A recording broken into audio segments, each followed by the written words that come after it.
Olá, muito bem-vindo a esse canal. Eu sou o Fábio Marcelino e hoje a gente vai fazer o segundo vídeo, que seria a segunda parte desse assunto referente ao motor PT6. Então, só reapresentando de novo o motor, eu tenho aqui uma seção de acessórios, um reservatório de óleo, essa aqui é a entrada de ar para o compressor. Então, eu tenho um espaço do compressor. Aqui a seção da câmara de combustão é indicada pelos bicos injetores, são 14 bicos injetores. E em seguida eu tenho o duto de escapamento. Mais adiante eu tenho como a gente viu no vídeo passado, eu tenho aqui uma caixa de engrenagem de redução, a nossa Reduction Gearbox, que tem aqui alguns acessórios acoplados a ela e por fim a hélice. Então, hoje a gente vai conhecer as estações desse motor e facilita bastante, no nosso caso, a remoção da hélice para que a gente possa fazer esse tipo de análise. Então a gente começa com a estação 1, que é efetivamente a entrada de ar do motor. Então eu tenho um espaço de entrada de ar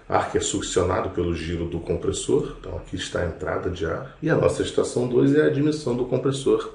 Esse aqui já seria o primeiro estágio. Então essa figura ela mostra para você a parte rotativa, representada pelas palhetas do compressor, e a parte estática aqui em azul. Eu tenho a parte estática, então todas as vezes que eu tenho um estágio rotor e um estágio estático, então esse espaço vazio aqui na nossa foto vai ser completado por palhetas estáticas. Então quando eu tenho um conjunto rotor e um conjunto estático, eu tenho um estágio de compressão. Esse motor aqui possui um compressor com 4 estágios de compressão. Olha aqui, ó, 3 axiais, são esses 3 aqui, e um estágio centrífugo. Então, voltando, eu tenho aqui a estação 2,5. Essa seção é chamada de interestágios do compressor. Ele fica ligeiramente antes do compressor centrífugo. Então, é nessa estação 2,5 que a gente tem uma tomada de pressão, uma tomada de referência de compressão. Serve tanto para parâmetros do motor, quanto, por exemplo, o rolamento número 1, ele recebe óleo de lubrificação, mas ele recebe também ar. E esse conjunto de ar e óleo é o que a gente conhece como selo labirinto. Então, os dois lados desse rolamento recebem ar sangrado dessa tomada 2,5 aqui. Já a estação de número 3 é a tomada de ar, é a entrada de ar para a câmara de combustão. Então esse ar comprimido vai até os tubos difusores e é dessa forma que você vai ter a pulverização do combustível que será queimado. Já a estação 4 ela é a descarga da câmara de combustão e a entrada na turbina que vai acionar o compressor. Então isso aqui aparece melhor nessa figura.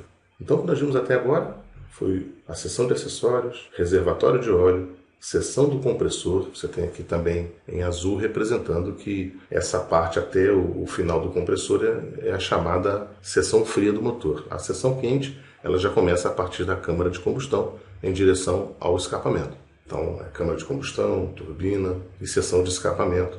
Isso aí tudo compõe a nossa seção quente. Então, o que a gente viu anteriormente aqui foi a seção 4, ela recebe os gases queimados em alta velocidade, faz uma curva num duto em forma de C e incide na roda de turbina. Então, a primeira turbina a receber o giro recebe uma intensidade maior desses gases queimados e é por isso que ela gira com maior velocidade. Então essa turbina da geradora de gases, né, a turbina do carretel que aciona o compressor, ela gira com maior velocidade em relação à turbina livre, que é a turbina que não tem compressor. A turbina livre não tem compressor. O que ela faz?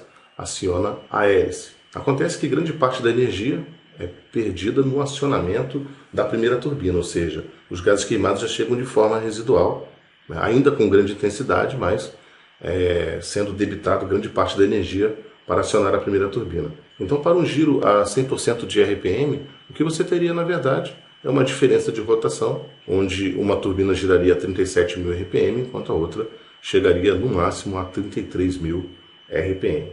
Então você percebe essa diferença de rotação devido ao débito de energia, né? É debitado grande parte da energia nessa primeira turbina que é acionada para girar o compressor. Então, os gases residuais giram a segunda turbina. Você também percebe aqui uma separação entre essas turbinas, elas não estão interligadas, né? Elas têm rotações independentes, o que torna bastante interessante esse tipo de motor. A câmara de combustão ela tem uma acomodação como se ela tivesse sido dobrada, né? Então esse é o truque da compactação desse motor, o motor sendo mais compacto, ele viabiliza bastante aí a sua operação, a sua instalação, e não por acaso vários modelos de aeronaves conseguem usufruir desse modelo consagrado de motor turbohélice. Em seguida, o giro da turbina é transferido através de um eixo para 2 estágios de redução dentro da caixa de engrenagem de redução. Então, graças a esses 2 estágios de redução, é que é possível para essa hélice, que inicialmente receberia um input de no máximo 33.000 RPM, consegue converter isso para no máximo 2.200 RPM. Então, quando a gente fala motor PTM, a gente está falando de uma maneira mais ampla, uma maneira um pouco mais genérica, que sirva para outros tipos de motores. E é por isso que esses valores podem variar. Então, para a PT6A34, a rotação máxima dessa hélice vai ficar na casa de 2.200 RPM. Já a estação 5 é uma estação posicionada entre as turbinas, e não por acaso, é justamente nesse espaço entre as turbinas que você vai ter sondas que medem, sondas mergulhadas entre as turbinas, que medem a temperatura dos gases que estão indo em direção ao escapamento. Então eu tenho essas sondas mergulhadas em forma de baioneta, a cablagem dela vem seguindo esse tipo de acomodação. Mais tarde você vai ver a questão do flange, né? Vamos analisar cada um dos flanges. Então esses flanges conseguem promover certas divisões, né? Então o flange que eu me refiro ali é esse flange C, e por intermédio dele eu tenho uma cablagem que passa enviando a informação de temperatura, através de cabo, enviando isso lá para o cockpit da aeronave. Então, a nossa estação 5, olha que interessante, a estação 5 ela está relacionada com esse T5 aqui, o instrumento. Essa aeronave é bimotora, né? Então, motor esquerdo, indicação de temperatura do motor esquerdo, indicação de temperatura do motor direito. Então é na estação 5 que eu tenho as sondas de leitura que vão transformar o calor, converter o calor em indicação lá no cockpit. A gente chama esse tipo de componente de transdutor. Transdutor é todo componente capaz de converter um sinal físico, no caso temperatura, em eletricidade. Então o nosso instrumento ele é na verdade um milivoltímetro graduado em temperatura, ou seja, um milivoltímetro que converte a informação elétrica de milivoltagem em graus centígrados. Ou seja, o instrumento faz uma analogia, faz uma comparação entre a quantidade de calor que é fornecido e qual seria a indicação de temperatura. Há uma analogia feita e por isso também esse é considerado um instrumento analógico. Mas a partir de agora você, através da filosofia das cores, você já pode entender que há uma faixa perigosa em vermelho, uma faixa transitória que é operada com atenção, então existe um tempo de operação nessa temperatura, e a faixa verde é a faixa normal de operação. Isso aparece aqui no nosso esquema. Olha aqui a nossa T5, para uma temperatura de entrada de 15 graus, ela vai ter uma temperatura de 705 graus. Então essa é a temperatura dos gases de escapamento e é uma temperatura de referência para que seja promovida a operação da aeronave. No solo serve de referência para os cheques de manutenção feitos pela manutenção e em voo para monitoramento da temperatura por parte da tripulação. Então, o que você percebeu até agora com relação às estações é que, primeiramente, eu tinha a estação 1 com uma pressão atmosférica em PSI referente à pressão ao nível do mar, a uma temperatura de 15 graus. Nesse quadro foi colocada uma situação padrão da aeronave ao nível do mar. Então, à medida que o ar sai da primeira estação e vai para a segunda estação, que seria a entrada do compressor, você já tem um aumento de pressão por difusão. E você sabe, quando você aumenta a pressão do ar, você aumenta o estado de coesão entre as moléculas desse ar. Por consequência, olha aqui, a temperatura já subiu. Então, 1 PSI a mais de pressão, já gerou aqui 4 graus a mais de pressão. À medida que o ar vai sendo comprimido, você tem maiores valores de temperatura. Então, a pressão aumenta e, por consequência, a temperatura aumenta. A pressão dos gases queimados na estação 4 em direção à entrada da turbina tem uma pequena variação, mas por outro lado, como se tratam de gases queimados oriundos da combustão do combustível, a temperatura sobe bruscamente. Então essa temperatura é uma temperatura tolerável pelo material, mas a partir de agora você já percebe, já a partir da estação 5, a necessidade de redução dessa temperatura.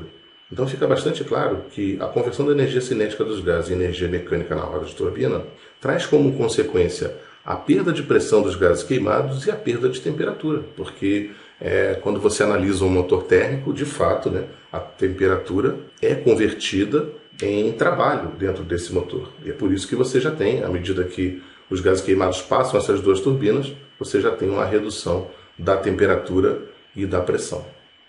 Mas isso precisa ser monitorado, né, pela tripulação, razão pela qual você tem aqui sondas para esse tipo de equipamento. Sondas na estação 5. Por que eu digo para esse tipo de equipamento? Eu me lembro que tem motores que têm essas sondas de temperatura na estação 4. Né? Então seria uma sonda na entrada, sonda na via de entrada para essas turbinas. Você também poderia ter uma sonda mergulhada no escapamento. Então alguns motores têm uma sonda mergulhada no escapamento, a gente chama isso de EGT, né?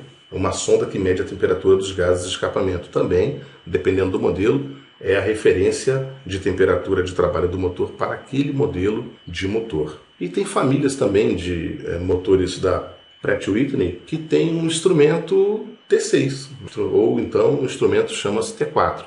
Então essa questão de T4, T5, T6 é justamente o posicionamento da sonda de leitura de temperatura em relação à estação. No nosso caso aqui, a sonda está na estação 5, então a gente chama essa tomada de temperatura de T5. Então a estação 6 é justamente o duto de exaustão, eu não tenho nenhuma leitura de temperatura aqui, eu tenho justamente o duto de exaustão, e a estação 7 já é a estação de saída desses gases para a atmosfera. Então eu tenho aqui a entrada de ar, todos os fenômenos que aconteceram com o ar, tipo compressão, mistura com combustível, queima, expansão de gases queimados sob alta pressão e alta temperatura, até que eles saiam para a atmosfera. E aí eu também chamo a atenção para o seguinte detalhe.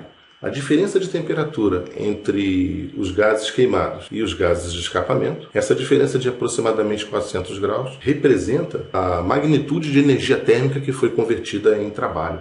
Assim funciona o motor térmico. Claro, existem perdas e tudo, mas praticamente é isso. A temperatura de entrada tem um valor diferente da temperatura de saída e essa diferença representa essa diferença entre a temperatura de entrada e a temperatura de saída representa a quantidade de calor que foi convertido em trabalho para o funcionamento desse motor.